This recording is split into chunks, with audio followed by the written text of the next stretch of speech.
Well, yes, they were bigoted and they were violent, but they started out wanting law and order. That's what they wanted to have. So is they law and were order. against prohibition is all. Yeah, they were for prohibition. Now, I can't defend the Klan at all, other than to say that they thought of themselves as good people and wanting to do good. But they were anti-Catholic and anti-Jew and anti-black. But So they, it was racial too. not so much in Williamson County. Later, there's 3 clans. The first Klan in the 1900s, 1980s. The first Klan was organized in 1867 after the Civil War and lasted till about 1877. And it had morphed from a bunch of Confederate veterans into a criminal organization, and it was finally suppressed by the United States Army.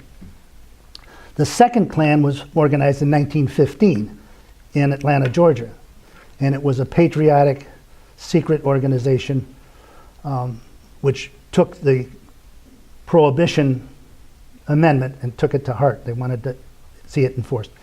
The third Klan came as a result of the Civil Rights Movement in the 1950s, which was primarily anti-black and white supremacy. Those are the 3 clans. So Did the last one originate in Illinois? 1950s. I've always heard that. the third Klan? Ma'am, I don't know where the third Klan came from, but it was a bad bunch. I thought I heard Indiana. We had a Klan group in West Frankfort. They were anti-black. Yep. But you don't hear much about the anti-black aspect of it because quite frankly, the blacks in Williamson County were so suppressed and marginalized. They were allowed to work in the mines, but they were not permitted to, in any of the towns. It was against town ordinance for them to be in Carterville. So Every once in a while, Southern Illinois. S. Glenn Young's mausoleum on the Herrin Cemetery gets painted white at night. Somebody comes by and does it. Well, one of the myths about S. Glenn Young's sarcophagus, it's a concrete block about as big as this table, a little higher, that it has been fired upon from the road. It's right next to the road, actually, by people passing by. That there are no bullet wounds in that structure at all. Go to the Herrin Masonic Temple, you will see bullet holes. Then go out to the cemetery and look at S. Glenn Young's grave site, and you'll see there are no bullet holes. That's just one of the myths that has come up about this. That's one of the reasons I got so interested in Angle. Angle had 500 shots fired at the hospital. I couldn't find any. He said they were firing at S. Glenn Young's grave. I couldn't find any. So I thought maybe he doesn't have all the answers. In one of my last talks, I talked about a guy named Cecil Knighton. He says he's 17, was a bartender for Charlie. Turns out he was 28 years old. He had a few little mistakes in the detail. You mentioned Harry Boswell as the state's attorney at that time? Yes, sir. Arley? Arley. And he favored the Klan, or did he not favor that? He was a Klansman and a leader of the Klan until 25, and then he did a flip-flop. Was he the state's attorney that prosecuted the Herrin Massacre, No, number one? No. Dulles Duty prosecuted the Herrin Massacre. Dallas Duty? Yeah.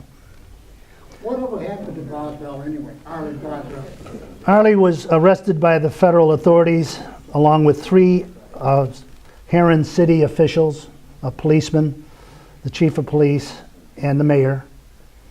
The chief of police and the mayor were brothers. They were all sent to Leavenworth for 2 years. They served 2 years in Leavenworth.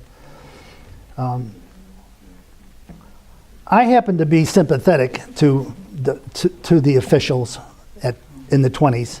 I mean, we have never had to walk in their shoes. It was a terribly difficult time.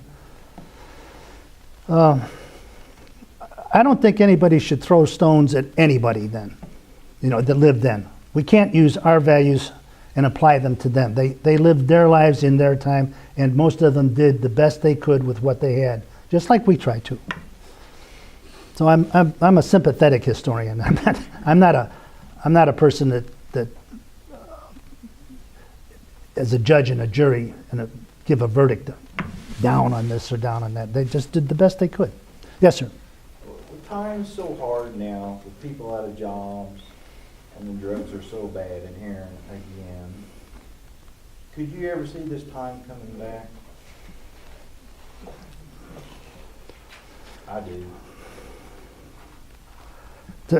There are currents flowing through our society that are not healthy. It's bad. Some unhealthy currents are present. But we have such instantaneous communications, and we have professionalized the law enforcement to such a degree that most of our law enforcement people are highly professional and decent people. Not that you can't learn from the police in Chicago how to turn a dishonest buck. But for the most part, downstate has got good officers, deputies, troopers, town cops. I don't think you could turn them like you could in those days. I hope. Okay. Sam?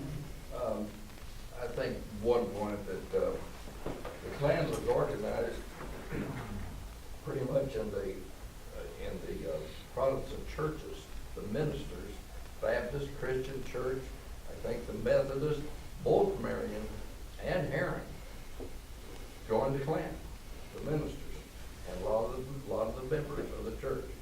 Not all of them are individuals, but they were wanting just to clean the town up. And that was a central theme. Of course, when Young came, he wasn't what they thought they were getting. All they got was a killer trade gunman, and wished they didn't have him. They didn't know what to do with him, couldn't get rid of him. We've seen too many cowboy shows. The gunman comes in, they can't get rid of him. He runs the town from then on. It's exactly what that man did. It's It was exactly right. He was buried, in the Baptist church, First Baptist Church in Herrin. As were the two Sizemore brothers. Yeah. And by the way, the Klan Was there. sent a flower bouquet to the church, one bouquet, which if the Sizemores had been really ardent Klansmen, the church would have been filled with flowers. But they only sent one bouquet with a small white cross in flowers. And as a matter of fact, the Sizemore family today maintains that though Mac may have been a Klansman, Ben was not a Klansman.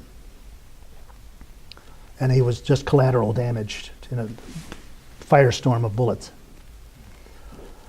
Now, I'm surprised that none of you haven't asked me, well, when did the cops show up? When did the cops show up? Well, as I said, there was an inquest on Friday. This all happened on Tuesday, and they buried most of these people by Friday and Saturday. Arlie immediately said, we're going to have a grand jury looking into this 6 dead men on the streets of Herrin. There was never a grand jury. He couldn't afford to have anybody look into this. There would be too many people that would be implicated. 4 men were arrested.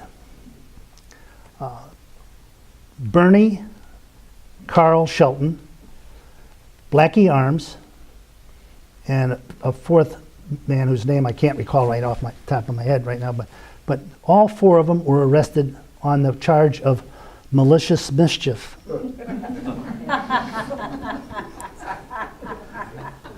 Never tried. Never a trial. No one ever was charged with murder. It just sank into the black hole of Williamson County justice. Williamson County has an incredible record. I call it the Williamson County two-step. It's the